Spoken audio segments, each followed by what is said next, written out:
Hi guys, still missing you a whole lot. This morning I'm going to read you a story called Flat Stanley. And before I start the story, I want to give you a little background information about this book.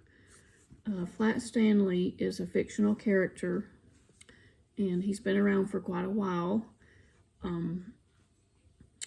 If you Google Flat Stanley, you will find all kinds of projects and activities that you can do with him and that teachers and classes have done with him around the United States for a long time.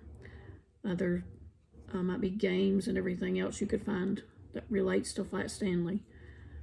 I'm going to read the back of the book to start with, to do a little preview, to let you kind of know what the book is about, and then hopefully we can do our own project with Flat Stanley. And I'm going to challenge Miss Phillips and Miss Rogers and Miss Jenkins' class to join in with us. On the back of the book it says, "Meet Stanley Lamb Chop." He's an ordinary boy with an extraordinary problem. And his problem is that he is only 4 feet tall and he's about a foot wide. And the big thing is he's only ½ an inch thick. So if you remember what a foot looks like, I got my ruler out. So this is 1 foot. So if you put 4 of these together, he's that tall. He's this wide, but he's only ½ an inch thick. So he's very, very thin. And in the story, we're going to find out how he gets that way. It says, "At first, being flat is fine. It's fun going in and out of rooms simply by sliding under the door. And it's exciting being mailed to your friends in California for a visit. But it's not always easy being different. And soon, Stanley wishes he could be just like everybody else. Will he ever be normal again?" This is a picture book of Flat Stanley. And he actually is also a chapter book, but I brought this one from school the other day.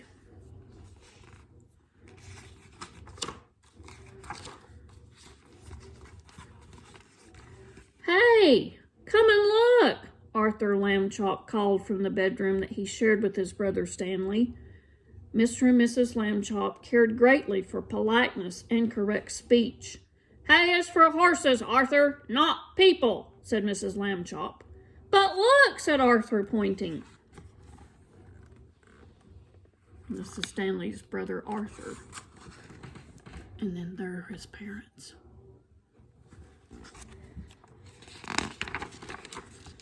Across Stanley's bed lay the enormous bulletin board. It had fallen on Stanley during the night. Mr. and Mrs. Lamb Chop hurried to lift it from the bed, but Stanley wasn't hurt. "What's going on here?" he said, cheerfully sitting up. "Heavens!" cried Miss Lamb Chop. "Gosh," said Arthur, "Stanley's flat." "As a pancake," said Mr. Lamb Chop. "The darndest thing I've ever seen." Mrs. Lamb Chop sighed and said, "Well, let's all have breakfast, and then we'll hear what Dr. Dan has to say."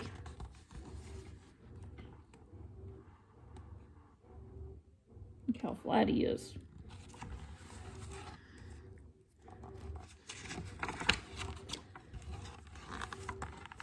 In his office, Dr. Dan examined Stanley. "Well, how do you feel?" he asked.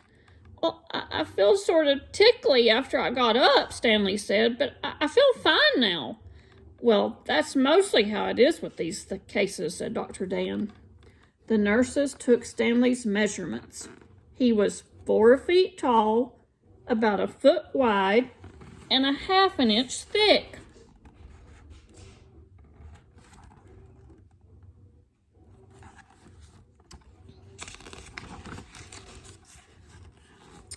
Being flat could be fun. Stanley enjoyed going in and out of rooms by sliding through the crack at the bottom of the door. Arthur tried too, but he just banged his head. Being flat could be exciting. During the holidays, Stanley was invited to visit his friend Thomas in California. Mr. Lamb Chop brought home an enormous brown paper envelope and said, "Stanley, try this on for size." The envelope fit Stanley perfectly, and the next morning his parents slid him into it, along with an egg salad sandwich, and mailed him from the box on the corner.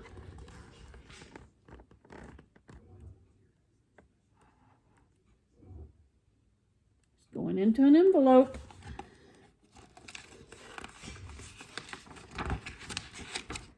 Stanley had a fine time in California. Look what he gets to do. Surfing, he's eating ice cream, laying out in the sun. Thomas's family returned him in a beautiful white envelope that they made themselves. They marked it airmail and wrote valuable, and this end up on both sides.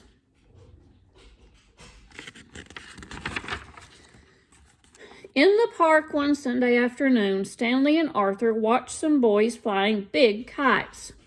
"Someday," Arthur said, "I would like to have a big kite." "Well, you can fly me, Arthur," Stanley said. "Come on." He gave Arthur a spool of string and attached the string to himself. Then he ran across the grass to catch the wind. Up, up, up went Stanley. Arthur let out all of the string, and Stanley soared high above the trees. Everyone stood still to watch. Oh, Stanley's a kite now.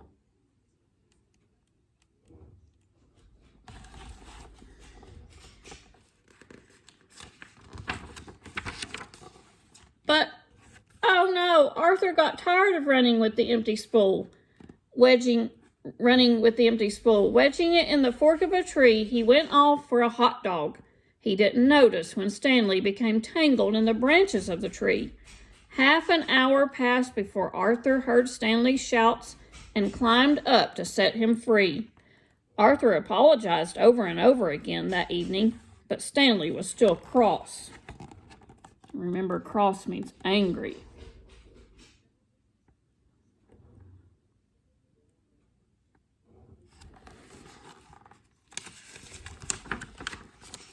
The next morning, Mr. Lambchop and Stanley met their neighbor, Mr. O.J. Dart, director of the famous Museum of Art.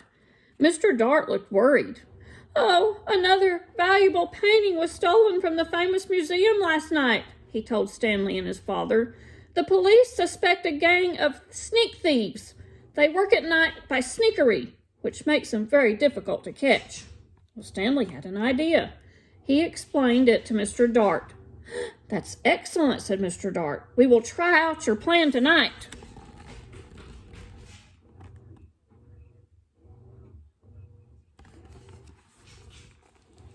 I'm going to take a little break, and I will come back in a little while with the second part of this story, and we'll finish it up. See you guys in a little while.